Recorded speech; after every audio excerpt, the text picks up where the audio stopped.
Foto anaknya viral, Ibu Adisti Zara diduga sentil Okin, selebgram norak, hidup dari pansos.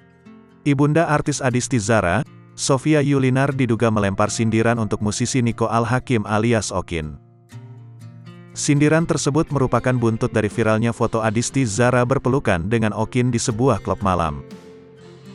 Tak hanya Adisti Zara, pada momen tersebut Okin juga dugem bareng mantan istri, Rachel V-nya dan kekasihnya, Salim Nauderer.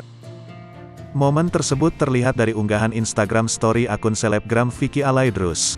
Vicky Alaidrus, Senin, tanggal 27 Februari tahun 2023. Meski unggahan itu sudah dihapus oleh Vicky Alaidrus, namun foto tersebut telah tersebar di lintas platform media sosial. Setelah bercerai dengan Rachel V-nya, diketahui Okin pernah menjalin hubungan asmara dengan Adisti Zara. Sofia Yulinar baru-baru ini membuat Instagram story yang diduga ditujukan untuk Okin. "More than enough, lebih dari cukup," tulis Sofia, di akun Mersaladin, Selasa, tanggal 28 Februari tahun 2023. Dalam story selanjutnya, Sofia menyindir hidup selebgram norak yang berasal dari panjat sosial, pansos. "Emang susah ya selebgram norak, hidupnya dari pansos.